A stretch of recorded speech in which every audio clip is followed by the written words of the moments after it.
This part is very clear. You're nothing but a pawn, and you'll remain a pawn until you play. The rules are clear. Take what they give you, give away what you have to, and the difference is yours. The question is, how big is the difference? Are you really intending to win? Well, why not?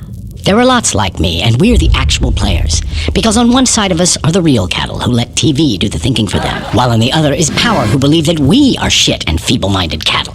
Over in the barn, they want us to take care of them. But a long time ago, they gave up on themselves, and now they won't lift a single finger. While those who have real power became more than the rest. Became gods. They sit so high up that they can't see us as either a serious enemy or a trusted friend. They have only one problem, that they're not immortal. That just leaves you and me. Sometimes I benefit you, other times you me. Everyone plays a game of their own. Think you're a player, do you? I play like the great ones. Take the authorities. Quite unceremonious, but they do have a few lively plays up their sleeves for the people. Every couple of months, they let them blow off steam. Elections, Black Friday, a new auto plant, the latest installment of Star Wars, the Super Bowl. And the people just gobble it up. But when people have holes in their pockets and nothing to eat, who's responsible for that? So now, without their beer and football, they need a sacrifice. And you can be certain that power will provide them with a patsy. And it'll be us. Understand? So that is the game. Here are people who don't care about themselves, and here's authority that doesn't care about them either. And here we are in the middle, who sort of owe something, but what and to whom? It's not clear. How pure and simple. You're more naive than you look. But you're right in that we are like butter that is spread between a thin layer of caviar and moldy bread, which reminds me of a fairy tale. Once there lived a poor wolf, and nearby lived a very powerful and rich fox. They grow up together, were in the same class at school, but now they're in different social classes. The fox's life was like a fairy tale. One day the wolf came to him and said, "Teach me to do it. I'm tired of my life and I want to play with the big boys. I want to live like you. Tell me what to do." The fox answered, "Don't sweat it. I'll fix up a place for you. You'll have a cushy job. You'll sit in a chair, quietly catch fish.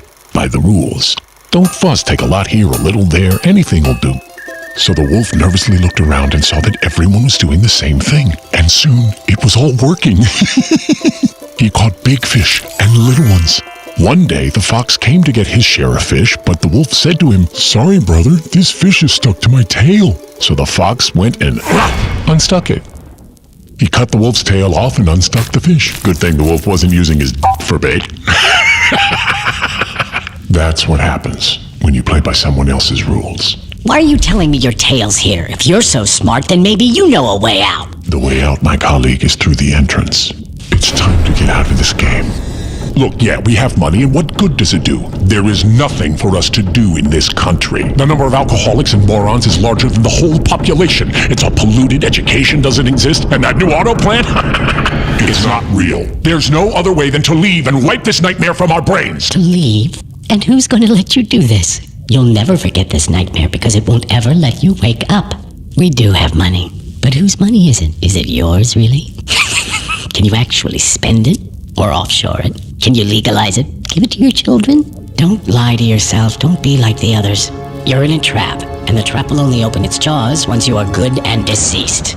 We can buy our way out of a criminal suit, maybe a nice mansion, a few cars, expensive tutors for the kids, but that's about it. See, you're like a hamster on a wheel, no freedom to be seen while the system rolls right on. Why don't I tell you a fairy tale, my special friend? Once there lived a smart guy like you. He found a job, settled in, and slowly rolled along with his life. Then he looked around and rolled a bit faster.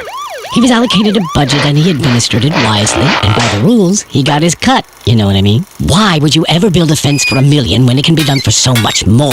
So he rolled on like this. The books looked good. Sometimes they didn't quite balance, but mostly it was a well-oiled machine. He'd give a taste to get off in court, give a taste to avoid an audit, he'd give a taste to whomever caught him and get away. But came the day he decided, enough. I've made enough for myself and my kids. No more risk. Everything can change. I'm leaving the game.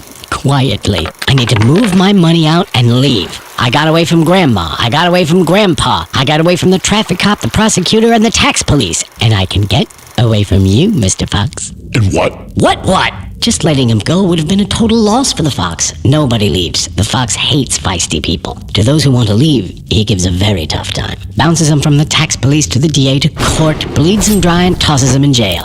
You asked for it, gingerbread man. Why are you silent? Hello? Are you even here? Leave him alone. He looks like He's asleep. What can I say? You seem to be making some good points, so I didn't chime in. So what do you want? To win or not to lose? Not to lose. It doesn't matter.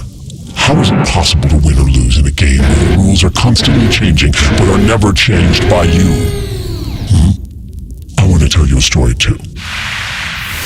There once was a turnip that grew very, very big. They started tugging it in different directions but just couldn't pull it out. The turnip creaks but it won't come out. Then one smartass said, why don't we just grab the turnip together and pull it in the same direction? They grabbed it, pulled really hard, and pulled out the turnip. It shined gloriously like the sun, so beautiful, so smooth. When the turnip was just sitting there, no one got anything at all. But after it was pulled, everyone had enough. There is one way alone for us to agree amongst ourselves to finally write some rules ourselves. And that's when it will start. Our